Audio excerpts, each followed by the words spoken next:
there is a reason why Kashmir is called the heaven on earth, because of the sheer beauty of, chinar trees, and everything seems to be so beautiful and ethereal here, Nazir.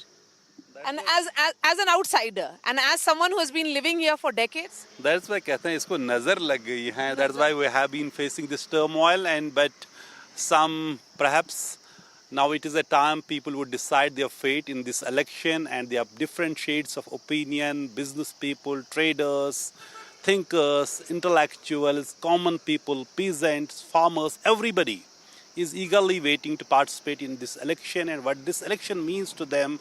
Let's talk to people who actually run the businesses here, who have suffered a great deal during the turmoil, and they are looking for good days ahead.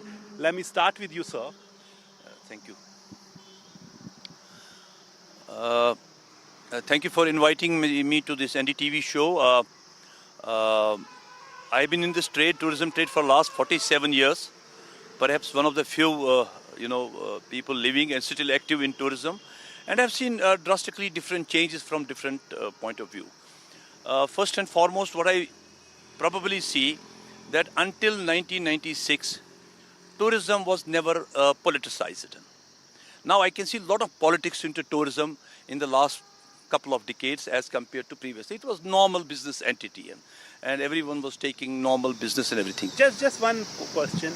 Tourism was always a conflict neutral activity. It has nothing to do with it was never seen as a yardstick for the peace or absence of peace. But as you rightly said, it has been politicized to a great extent. Now the tourism is seen as a yardstick. If Absolutely. Peace or absence. See, because basically we are into a business which is more like a show business, you can say. You are actually dealing with humans.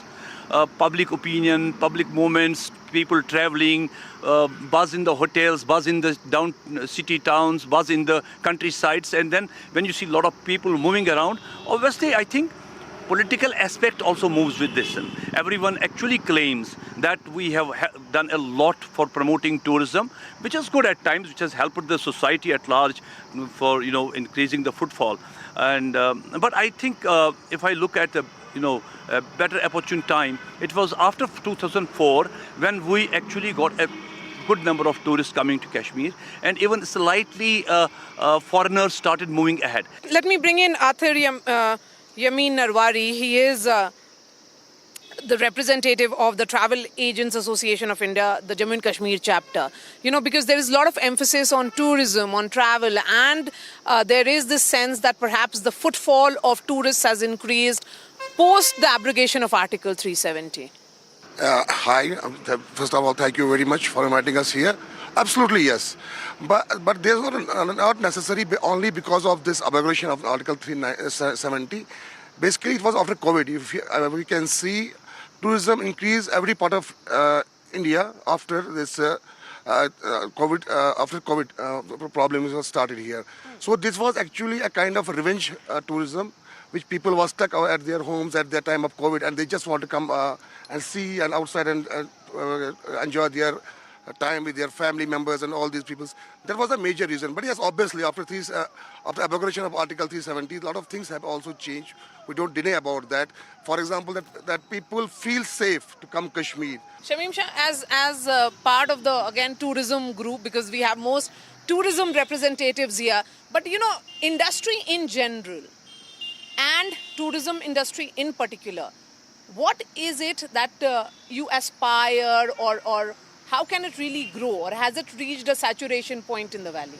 See, thanks for inviting me to NDTV show.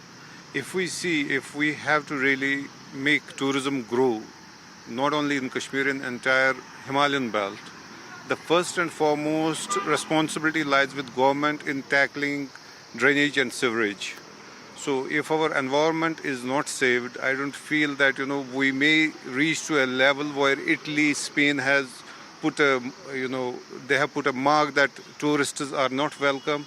We may reach to that level because we don't have proper drainage and sewerage. I want to come to you, Uber, as someone who is in a completely different industry, but also someone who started off in 2018.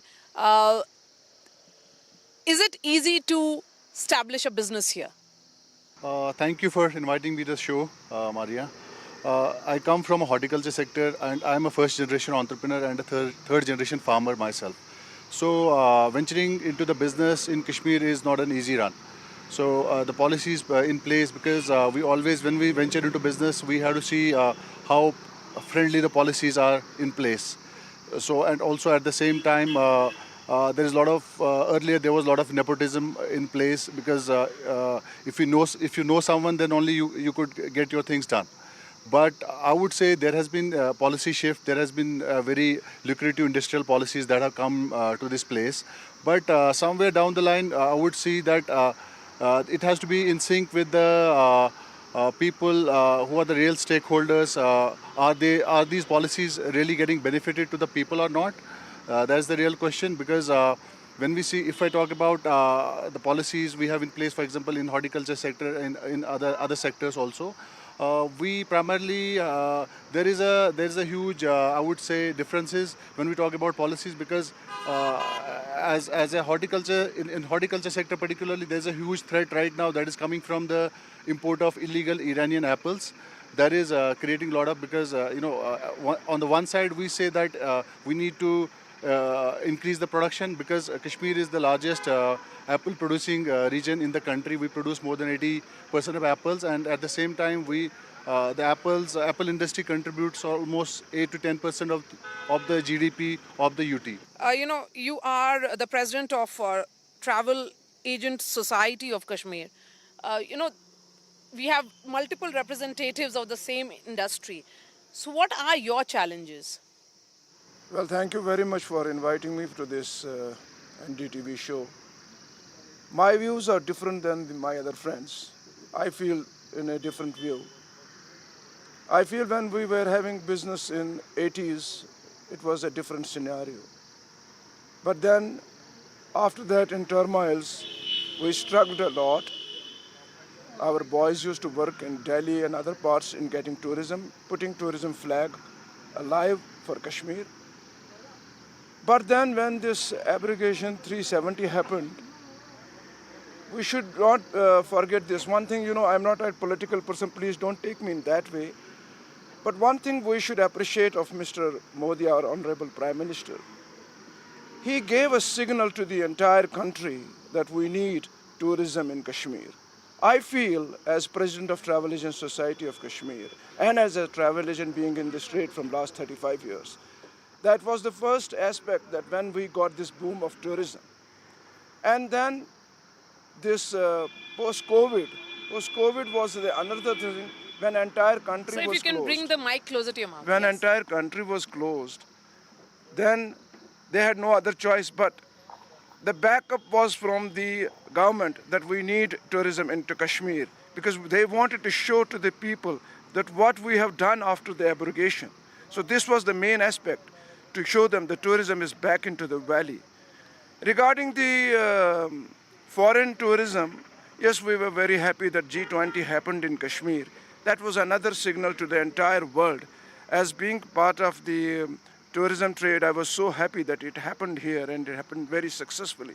It gave a very good and green signal right across the world that Kashmir is safe to travel. And now we have, our inbound has started and it will increase day by day. Yes, that G20 in particular, one of the events of G20 being held here. Do you think that's certainly almost like a big shift, or the needle moved from then? Yeah, this was the great decision by our Honorable Prime Minister to do it in Kashmir. I think it was the great thing he has done so far for Kashmir. G20 was a great signal to Kashmir in terms of tourism, in terms of giving signal to entire world that Kashmir is safe to travel. So Kashmir is safe to travel. Let's now talk about your expectations from your politicians in this election, and what should they be talking about for your industry as those who are generating money for the valley? See, we hope that government is elected in a nice way and a good tourism minister is assigned who knows the subject. The problem with us is most of time we get in bureaucracy, we get people because there is a system in our country that every 2 years or 3 years the bureaucracy has to change. So we have always a role of, educating, I would rather say, or guiding them what is to be done for the tourism. Yes, out of this election, I think more than state, it is responsibility of central government, because as post 370, they have said that achhe din aayenge, that tourism will flourish, everything, all economy will flourish in Kashmir. So I think primarily it is responsibility of central government to see that tourism in Kashmir doesn't stop.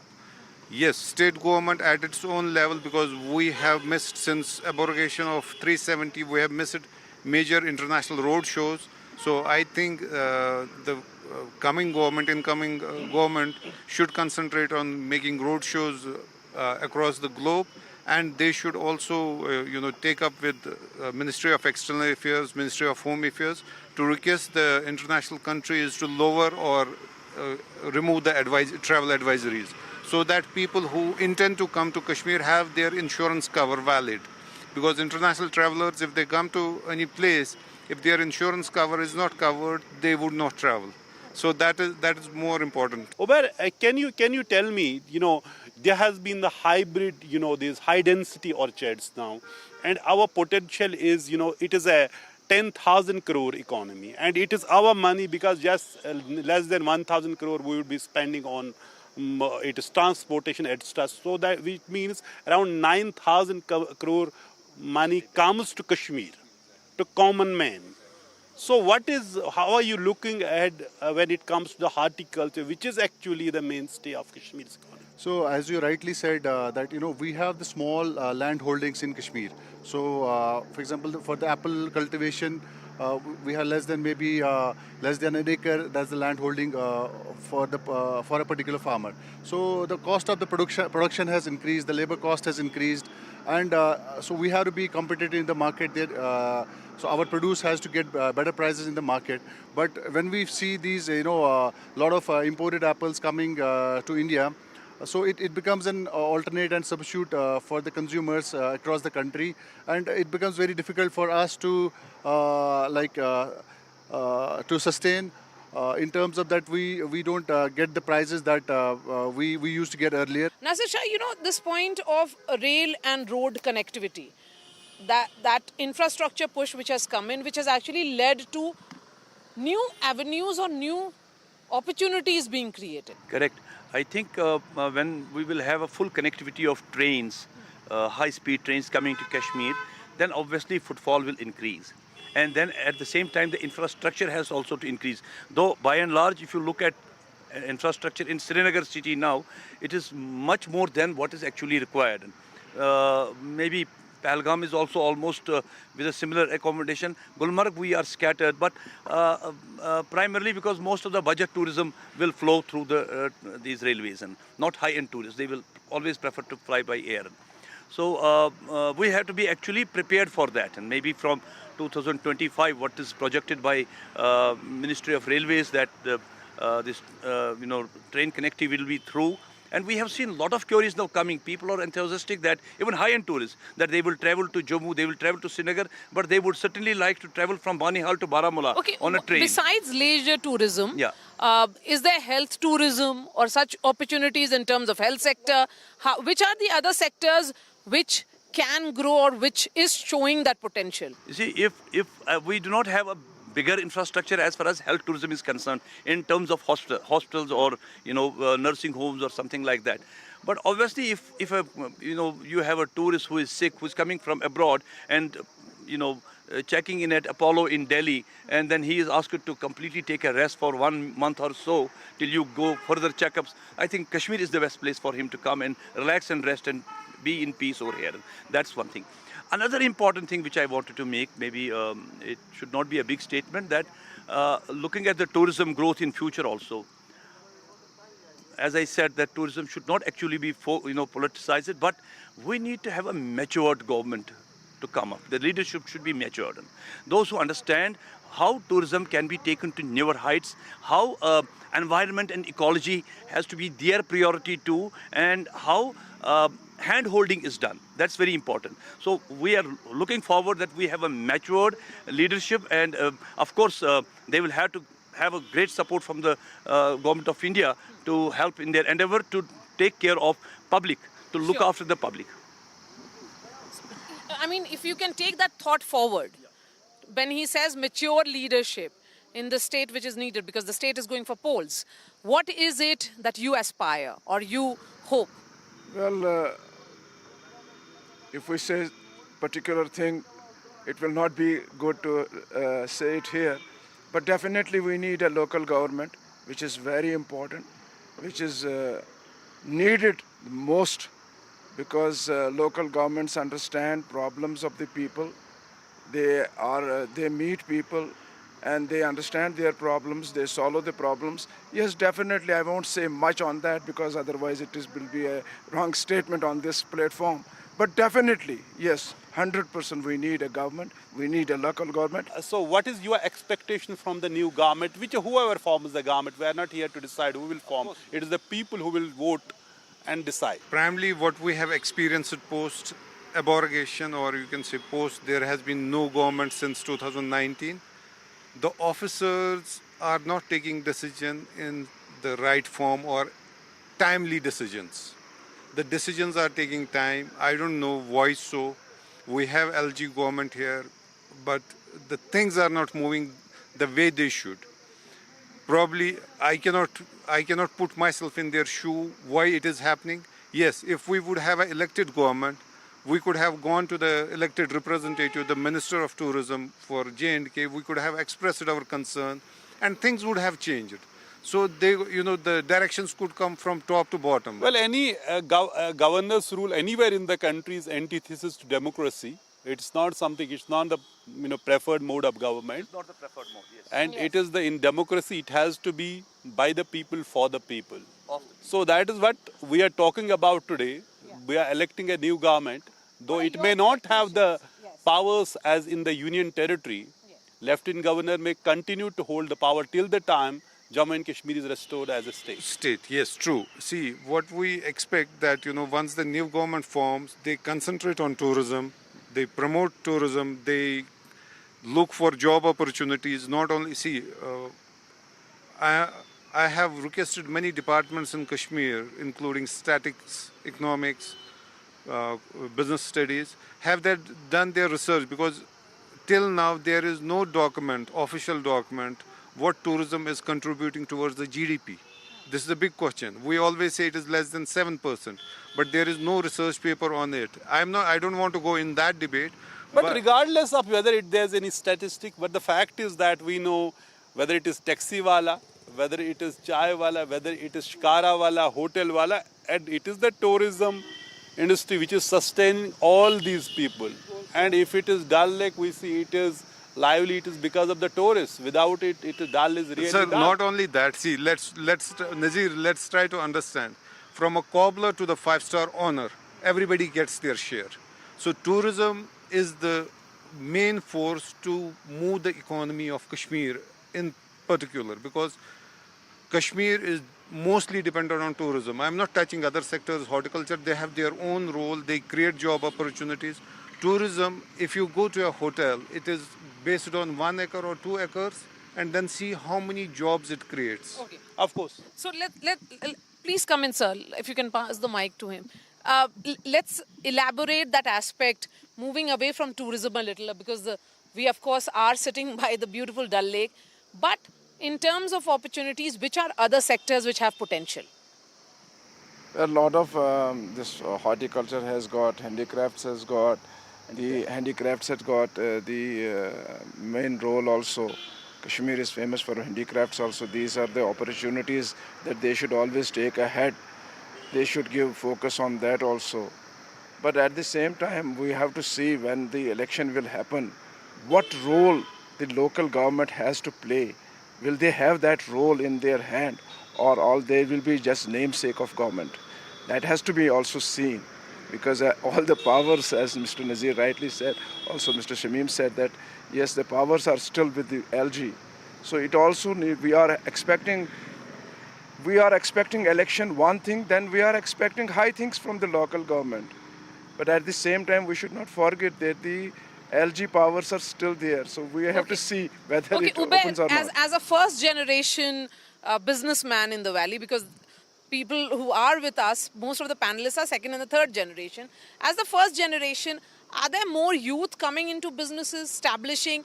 Is there a reverse migration that you're witnessing? That's what I want to know from you. I mean, are your friends who have studied abroad planning to come back to Kashmir to establish their businesses? Yes, I think right now, if we see India as a big market right now, because for right now this is the time to start business. Because earlier we used to look opportunities like government jobs and other stuff, but right now I think those things are not there. So the only thing is that to start businesses. For businesses, we need to have a right environment. We need to have right policies in place.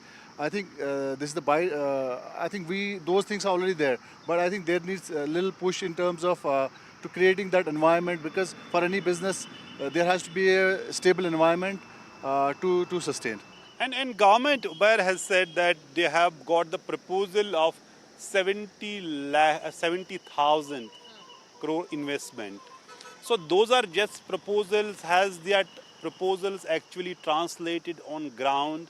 How much do you see some investment coming on the ground? How much would that be? Is it that 70,000 crore which has come to the No, I think as government said, these are the proposals that government has received. But on ground, I think we could hardly see around 5 or 10% of the investments that has happened out of that 70,000 crores.